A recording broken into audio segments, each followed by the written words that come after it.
മീര വിഷമിക്കല്ലേ, വീട്ടിലേക്ക് പൊക്കോളൂ. മീര പ്രാർത്ഥിക്കുന്ന ഭഗവാൻ അറിയാതെ ഈ പ്രപഞ്ചത്തിൽ ഒരു ഇല പോലും ചലിക്കില്ല. എല്ലാം നല്ലതിനായി വരും. ധൈര്യമായിരിക്കും. ശരി.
എവിടെയാ? എങ്ങോട്ടാണ് എന്റെ യാത്ര? നീ മൃത്യുവിലേക്ക് അടുക്കുകയാണ്. മരണത്തിലേക്കോ എന്റെ യാത്ര? അതെ. ആരാ എന്നോട് സംസാരിക്കുന്നത്? ഈ പ്രപഞ്ചം മുഴുവനും നിറഞ്ഞു നിൽക്കുന്ന ശക്തിയാണ് ഞാൻ.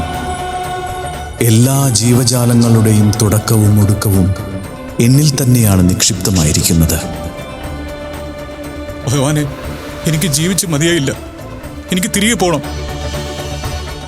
മൂഢ, ജീവിതത്തിൽ നീ സ്വന്തമായി ഒരുപാട് തീരുമാനങ്ങൾ എടുത്തിട്ടുണ്ട്.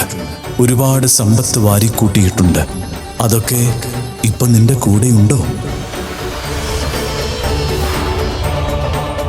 എന്നാൽ കേട്ടുകൊള്ളൂ, ഈ യാത്രയിൽ നിന്നോടൊപ്പം നിന്റെ ബന്ധുജനങ്ങളോ സമ്പത്തോ ഒന്നും തന്നെയില്ല. നീ ഇപ്പോൾ ഏകനാണ്. അല്ല, ഞാൻ ഏകനല്ല. എനിക്ക് അമ്മയുണ്ട്, കൂടപ്പിറപ്പുണ്ട്, പിന്നെ ഞാൻ ഉണ്ടാക്കിയ സമ്പത്തുകളുണ്ട്. പിന്നെ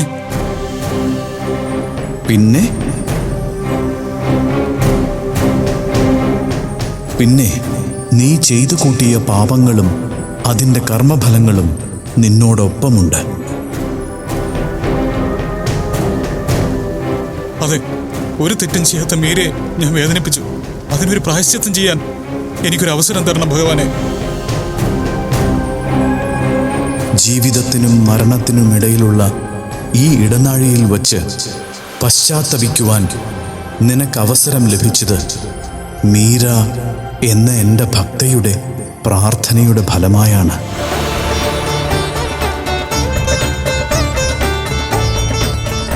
അതിനാൽ അവളോട് പ്രായശ്ചിത്തം ചെയ്ത് കണ്ണിലെ കൃഷ്ണമണി പോലെ അവളെ സംരക്ഷിക്കാൻ നിനക്ക് ഞാൻ ജീവിതം തിരികെ നൽകുന്നു. തിരികെ പോകൂ. മംഗളം ഭവന്തു.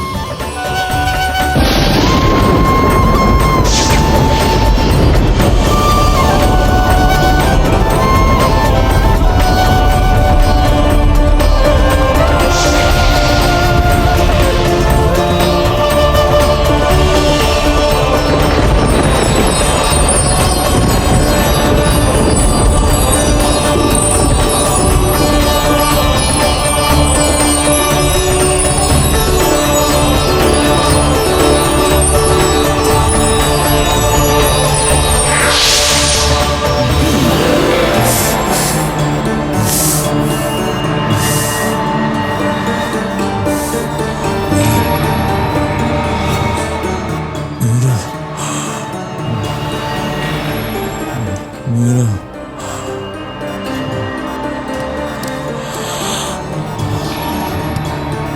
മീര മീര സ്മിത, ആദർശിന്റെ ബൈസ്റ്റാൻഡർ മീരെ ഒന്ന് വിളിക്കൂ, വേഗം വേണം. ആരാ മീര? മീരയോ? അതെ, പേഷ്യന്റ് മീരയെ തിരക്കുന്നുണ്ട്.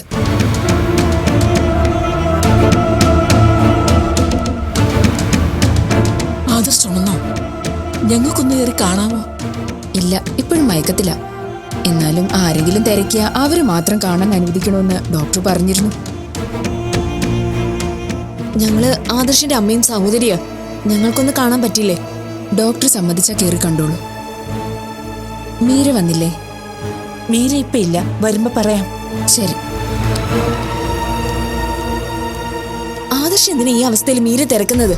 സ്വബോധത്തോടെയല്ല ആദർശ് സംസാരിക്കുന്നത്. പക്ഷേ അവന്റെ ഉൾമനസ്സിൽ ഇപ്പോഴും നിറഞ്ഞു നിൽക്കുന്നത് മീര തന്നെയാ. പിന്നെ എന്തിനാണ് ഭഗവാനെ ഇവൻ ഇങ്ങനൊക്കെ ചെയ്തു കൂട്ടിയത്? എനിക്കൊന്നും അറിയില്ല. നമ്മളിപ്പോ എന്താ ചെയ്യേണ്ട ചേച്ചി? അമ്മ ആദ്യം ഡോക്ടറെ കണ്ട് സംസാരിക്കുക, അതല്ലേ ആദ്യം ചെയ്യേണ്ടത്. എന്തായാലും മാധവി ഒന്ന് ഡോക്ടറെ കണ്ട് സംസാരിക്കേ. അത് കഴിഞ്ഞ് എന്താ വേണ്ടെന്ന് തീരുമാനിക്കാം.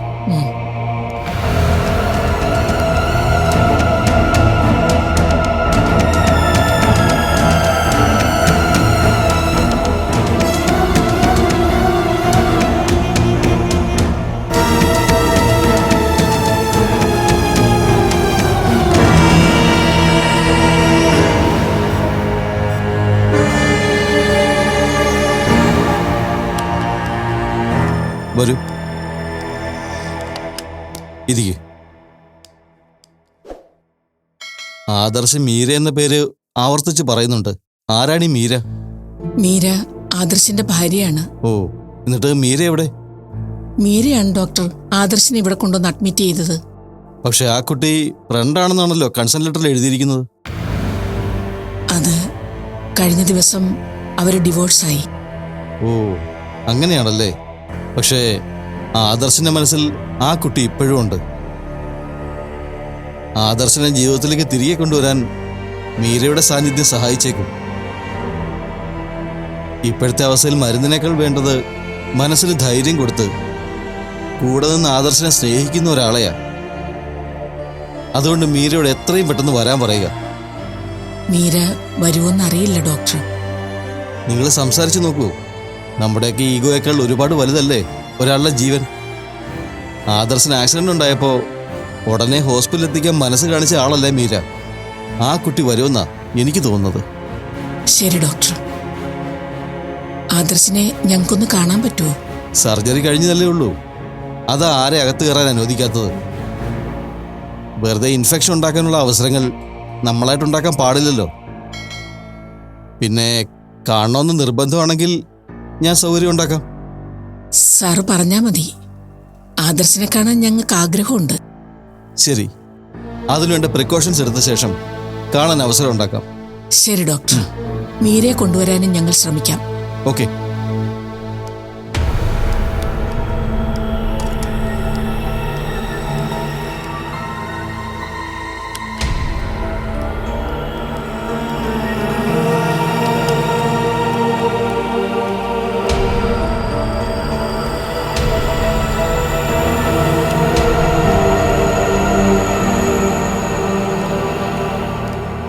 ഡോക്ടർ എന്തു പറഞ്ഞു? മീര വരുന്നതും ആദർശിന്റെ അടുത്തുണ്ടാകുന്നതും നല്ലതാണെന്നാണ് ഡോക്ടർ പറഞ്ഞത്. എനിക്കും അതേ അഭിപ്രായം തന്നെയാ. ഇവിടെ നിൽക്കാൻ താല്പര്യമില്ലാതെയാ മീര പോയത്. ഇനി നമ്മൾ ചെന്ന് സംസാരിച്ച മീര വരുമോ? മീര വരും. മനസ്സിൽ ദേഷ്യം സൂക്ഷിക്കുന്ന സ്വഭാവമൊന്നും മീരയ്ക്കില്ല. ആദർശിന്റെ അവസ്ഥ എന്താണെന്ന് എല്ലാവരേക്കാളും നന്നായി മീരയ്ക്കറിയാവുന്നതല്ലേ. അതുകൊണ്ട് മീര വരുമെന്ന് എനിക്ക് ഉറപ്പുണ്ട്. പിന്നെ മീരയുടെ പേര് ആദർശ് പറഞ്ഞതിന് അഭി ഓരോന്നൊക്കെ ദേഷ്യത്തിൽ സംസാരിച്ചുകൊണ്ടിരിക്കുന്നുണ്ടായിരുന്നു. അത് കേട്ടിരിക്കാൻ പറ്റാത്തതുകൊണ്ട് ഞാൻ അവിടുന്ന് എഴുന്നേറ്റ് വന്നത്. ഈ അവസ്ഥയിൽ പോലും അഭി ഇങ്ങനെ തുടങ്ങിയ എന്ത് ചെയ്യുമെന്ന് എനിക്കറിയില്ല.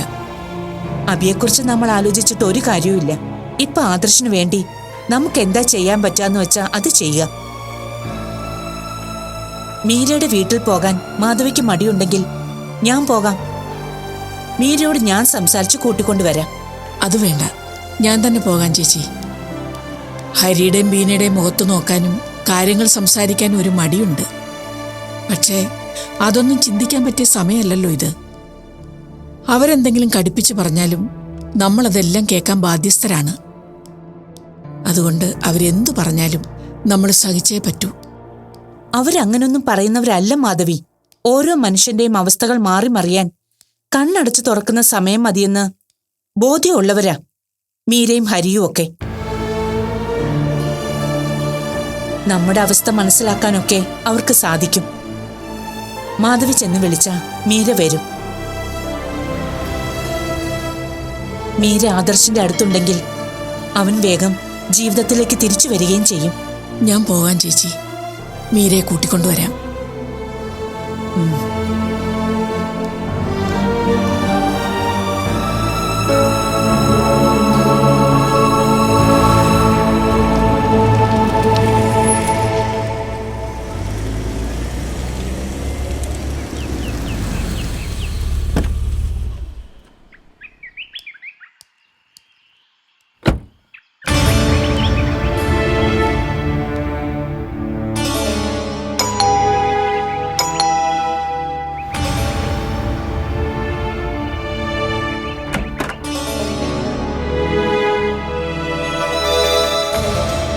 ഹരി മീരയില്ലേ? ഉണ്ടല്ലോ, വരൂ. ആ മാധവി മാഡം, വാ ഇരിക്കേ.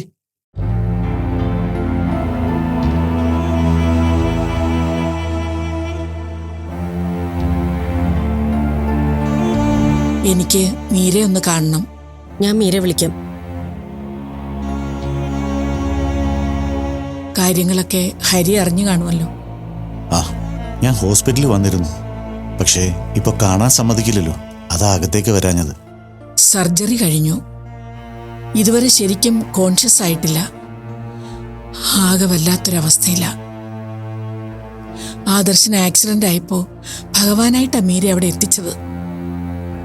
കൃത്യസമയത്ത് മീര അവിടെ വന്നതുകൊണ്ട് ഒട്ടും താമസിക്കാതെ ആദർശിനെ ഹോസ്പിറ്റലിൽ എത്തിക്കാനും ട്രീറ്റ്മെന്റ് സ്റ്റാർട്ട് ചെയ്യാനും സാധിച്ചു. അല്ലെങ്കിൽ ഇപ്പോ എന്തായെന്ന് ചിന്തിക്കാൻ പോലും വയ്യ. എല്ലാം ഓരോ നിയോഗമാണ്. മീരയുടെ ജീവിതത്തിലെ ഓരോ സംഭവങ്ങളും ആലോചിച്ചാൽ പലതിനും നമുക്ക് ഉത്തരവുണ്ടാവില്ല. പലതും ഈശ്വരന്റെ അനുഗ്രഹത്താൽ സംഭവിച്ച സന്തോഷങ്ങളായിരിക്കും, അല്ലെങ്കിൽ കാലദോഷത്താൽ സംഭവിച്ച ദുഃഖങ്ങളായിരിക്കും. അത് രണ്ടും അങ്ങനെ കാണാനാ മീര പറയുന്നത്. മീരയുടെ മനസ്സ് ശുദ്ധമാ. അതുകൊണ്ടാ ആരോടും ദേഷ്യമില്ലാതെ പെരുമാറാൻ സാധിക്കുന്നത്. വേണമെങ്കിൽ ആദർശിനെ കാണാത്തതുപോലെ മീരയ്ക്ക് പോകാമായിരുന്നു. അത് മീര ചെയ്തില്ലല്ലോ. മീര അങ്ങനെ ചെയ്യില്ല. കാരണം മീര ദേവലോകം വീട്ടിലെ അല്ലല്ലോ. മനസാക്ഷിയുള്ളവരാരായാലും അങ്ങനെ ഒരു കാഴ്ച കണ്ട അപകടം പറ്റിയ ആളെ എത്രയും പെട്ടെന്ന് ഹോസ്പിറ്റലിൽ എത്തിക്കാൻ നോക്കും. ശരിയാണ്. മീര അത്രയും സമയം കൊണ്ട് ആദർശിന്റെ സർജറി നടത്താൻ വേണ്ട കാര്യങ്ങൾ വരെ ചെയ്തു. അതൊക്കെ കഴിഞ്ഞില്ലേ, സാരമില്ല. അതിന്റെ നന്ദി പറയാൻ മാഡപ്പം ബുദ്ധിമുട്ടണമെന്നില്ലായിരുന്നു. ഹോസ്പിറ്റലിലെ കാര്യങ്ങളൊക്കെ നോക്കേണ്ട സമയമല്ലേ. അതല്ല, ഞാൻ വന്നത് മറ്റൊരു കാര്യം പറയാനാ.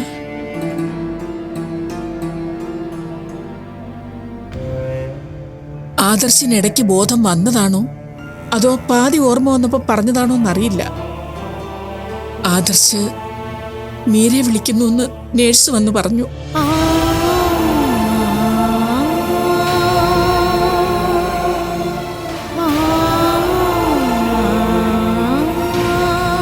പിന്നെ എത്രയും പെട്ടെന്ന് മീരെ കൊണ്ടുവന്ന് ആദർശിനെ കാണിക്കാൻ ഡോക്ടറും പറഞ്ഞു. അതുകൊണ്ട് എൻ്റെ ഒപ്പം ഹോസ്പിറ്റലിലേക്ക് മീര ഒന്ന് വരണമെന്ന് പറയാനാണ് ഞാൻ വന്നത്. അത് കൊള്ളാലോ. അതെങ്ങനെയാ മീര അങ്ങോട്ട് വരുന്നത്? ഇവളുടെ ആരാ അവിടെ കിടക്കുന്നേ? മീര അയാളും തമ്മിലുള്ള ബന്ധം എന്താ? അത് ബീന, ഇപ്പോഴത്തെ സാഹചര്യം ബീനയൊന്നും മനസ്സിലാക്കണം. എനിക്കെല്ലാം മനസ്സിലായി. ഈ മീര എന്ത് തെറ്റ് ചെയ്തിട്ടാ ഇവളെ ആദർശ് ഉപേക്ഷിച്ചതെന്ന് മാഡത്തിനറിയാമോ? ഈ ചെറിയ പ്രായത്തിലെ ഭർത്താവ് ഉപേക്ഷിച്ച കുട്ടിയായില്ലേ മീര? ഇവളുടെ ഭാവി ഇനി എന്താവൂന്ന് നിങ്ങൾ ചിന്തിച്ചിട്ടുണ്ടോ? അതൊക്കെ സംഭവിച്ചു പോയ കാര്യങ്ങളല്ലേ. അതെ, നിങ്ങൾക്കൊരാപത്ത് വന്നാൽ എന്തെങ്കിലുമൊക്കെ ന്യായം പറഞ്ഞാ ബാക്കിയുള്ളവർ അതങ്ങ് അംഗീകരിക്കണം. ഞങ്ങളോട് ദ്രോഹം ചെയ്യുന്നതിനൊന്നും യാതൊരു കുറവും വരുത്താറില്ലല്ലോ. ബീന മതി, ഇതൊന്നും സംസാരിക്കേണ്ട സമയല്ലേ ഇത്. അല്ല ഹരിയേട്ടാ, എനിക്ക് ഇപ്പോഴേ ഇതൊക്കെ സംസാരിക്കാൻ അവസരം കിട്ടൂ. ഇത്രയും നാളും മീര അവിടെ താമസിക്കേണ്ടതല്ലേന്ന് കരുതി ഞാൻ പലവട്ടം മിണ്ടാതിരുന്നതാ. ബീന വേണ്ടെന്ന് പറഞ്ഞില്ലേ? മാധവി മാഡം ഇപ്പം മീരയോട് സംസാരിക്കാനാ വന്നിരിക്കുന്നു. അതിനിടയിൽ ആവശ്യമില്ലാത്ത സംസാരമൊന്നും വേണ്ട. മാഡം മീരയോട് സംസാരിക്കാൻ വന്നതല്ല, അവളെ കൂട്ടിക്കൊണ്ടു പോകാനാ വന്നത്. അത് ഹരിയേട്ടൻ കേട്ടില്ല? കേട്ടു. അത് മീര തീരുമാനിക്കട്ടെ. മോളെ, നീ എൻ്റെ കൂടെ വരണം. ആദർശ് നിന്നോട് ചെയ്തത് അനീതിയാണെന്ന് എല്ലാവർക്കും അറിയാം. ആദർശിനെ അതിൽ നിന്ന് പിന്തിരിപ്പിക്കാൻ ഞാനും സുഭദ്രേച്ചിയും എത്ര ശ്രമിച്ചെന്ന് മോക്കും അറിയാലോ. ഇത്രയൊക്കെ സംഭവിച്ച ശേഷവും ഈശ്വരൻ നിങ്ങളെ വീണ്ടും പരീക്ഷിക്കുകയാണ്. അതാ ഇങ്ങനെയൊക്കെ ഉണ്ടാവുന്നേ. സർജറി കഴിഞ്ഞ് അവൻ ആദ്യം വിളിച്ച പേര് മീരയുടേതാ. അവന്റെ മനസ്സിൽ അത്രയും ആഴത്തിൽ മീര ഉള്ളതുകൊണ്ടാവില്ലേ അവനങ്ങനെ വിളിച്ചത്. അവനെ ജീവിതത്തിലേക്ക് തിരിച്ചു വിളിക്കാൻ മീരമോള് തന്നെ വരണം. അവൻ കണ്ണു തുറക്കുമ്പോ ആദ്യം കാണുന്നതും മോളെ തന്നെ ആവണം. അമ്മേ, ഞാൻ പറ്റില്ലെന്ന് പറയരുത് മോളെ. മോളെന്റെ കൂടെ വന്നേ പറ്റൂ. എന്റെ മോന ജീവിതത്തിലേക്ക് തിരിച്ചു വരുവോ ഇല്ലയോ എന്നറിയാതെ അവിടെ കിടക്കുന്നത്. അവനെ എനിക്ക് തിരിച്ചു വേണം.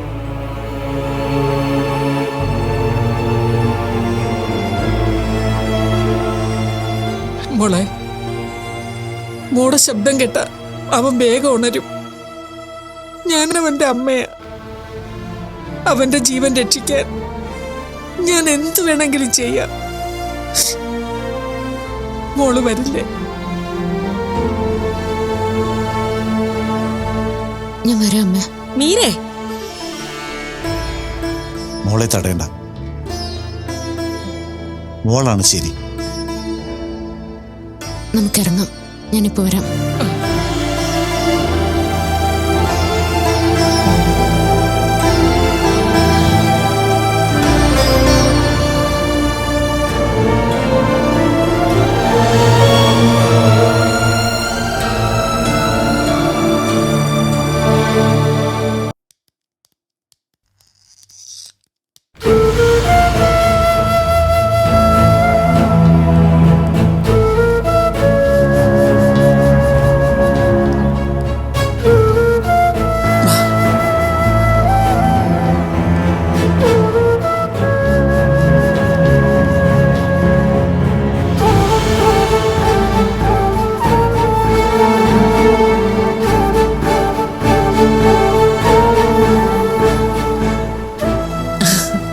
മോള് വന്നോ? എനിക്കറിയായിരുന്നു മോള് വരുമെന്ന്. അബോധാവസ്ഥയിലും ആദർശ് പറയുന്നത് മോളുടെ പേരാ. അതിനർത്ഥം അവൻ ആഗ്രഹിക്കുന്നത് മോളെ കാണണമെന്നല്ലേ? അമ്മ കാര്യങ്ങളൊക്കെ പറഞ്ഞു. ആന്റി വിഷമിക്കാതെ. ആദർശന് ഒരു അബദ്ധം വരില്ല. ഭഗവാൻ നമുക്കൊപ്പം തന്നെയുണ്ട്. നീ എന്തിനാടി നാണോ ഇല്ലാതെ വീണ്ടും ഇവിടെ വന്നത്? അബി, നീ മിണ്ടരുത്. മീരമോളെ ഞാനാ കൂട്ടിക്കൊണ്ടു വന്നത്. എന്റെ അമ്മ, ഇതൊക്കെ ഇവളുടെ അടവാ. എങ്ങനെയെങ്കിലും ആദർശിന്റെ ജീവിതത്തിലേക്ക് തിരിച്ചു കയറാനാ ഇവൾ ആഗ്രഹിക്കുന്നത്. ബോധമുള്ളപ്പോ ആദർശ് അതിനെ സമ്മതിക്കില്ലെന്ന് ഇവൾക്ക് അറിയാം. അതാണ് അവൻ അബോധാവസ്ഥയായ സമയം നോക്കി വരുന്നത്. നീ എന്തു മണ്ടത്തരും അബി പറയുന്നത്? മീരയെ മാധവി പോയി കൂട്ടിക്കൊണ്ടു വന്നതാ, അല്ലാതെ മീര സ്വയം വന്നതൊന്നുമല്ല. അതാ ഞാൻ പറഞ്ഞത് നിങ്ങൾക്കൊന്നും ബുദ്ധിയില്ലെന്ന്. ഇതൊക്കെ ഇവളുടെ കുരുട്ടു ബുദ്ധിയാ. ആദർശിനെ കൊണ്ട് ഡിവോഴ്സ് മുടക്കാൻ ഒരുപാട് ശ്രമിച്ചിട്ട് നടന്നില്ല. അവസാനം അവനെ അപായപ്പെടുത്തിയെങ്കിലും വലിഞ്ഞു കയറാൻ നോക്കുന്നതാ ദുഷ്ടം. ചേച്ചി അനാവശ്യം പറയരുത്. ആദർശേണ്ണന്നല്ല ആരും ഉപദ്രവിക്കണമെന്ന് ഞാൻ ആഗ്രഹിച്ചിട്ടില്ല, ഇനി ആഗ്രഹിക്കുകയില്ല. എന്നാൽ കഴിയുന്ന പോലെ എല്ലാവർക്കും നന്മയുണ്ടാവണമെന്നാണ് ഞാൻ പ്രാർത്ഥിക്കുന്നത്. അതുകൊണ്ട് തന്നെയാണ് ആദർശേട്ടൻ ഡിവോഴ്സ് ആഗ്രഹിക്കുന്നുവെന്ന് മനസ്സിലാക്കിയപ്പോൾ യാതൊരു തടസ്സം പറയാതെ ഞാൻ അതിന് തയ്യാറായതും. നിന്റെ ഈ അഭിനയം എന്റെ അടുത്ത് വേണ്ടെന്ന് ഞാൻ പലതവണ പറഞ്ഞിട്ടുള്ളതാ. നീ കരഞ്ഞാലും ദേഷ്യം കാണിച്ചാലും എല്ലാം എനിക്ക് ഒരുപോലെയാ. അബി, നീ അതിരുവിട്ടാ സംസാരിക്കുന്നത്. ഇത്രയൊക്കെ ദ്രോഹം മീരയ്ക്ക് ചെയ്തിട്ടും ആദർശനൊരു ആപത്തെന്ന് പറഞ്ഞു വിളിച്ചപ്പോ യാതൊരു മടിയും കാണിക്കാതെ ഓടി വന്ന ആളാ മീര. ഞാൻ പറഞ്ഞല്ലോ ആന്റി, എന്റെ അനുജന് ഈ അപകടം പറ്റിയതിന് പിന്നില് ഇവളാണെന്ന് എനിക്ക് ഉറപ്പാ. അത് ഞാൻ നിയമപരമായി തെളിയിക്കും. അപ്പൊ നിങ്ങൾക്കെല്ലാവർക്കും ഈ രാക്ഷസിയുടെ തനി സ്വരൂപം ബോധ്യാവും. നിന്നോട് മിണ്ടാതിരിക്കാനാ പറഞ്ഞത്. അമ്മ എന്തിനാ ഇവളെ പേടിക്കുന്നത്? ആദർശ് ഇവളുടെ പേര് പറഞ്ഞത് ഇവളോടുള്ള സ്നേഹം കൊണ്ടാവില്ല. ഇവള് കാരണമാണ് ഈ അപകടം ഉണ്ടായതെന്ന് പറയാൻ ശ്രമിച്ചതായിരിക്കും.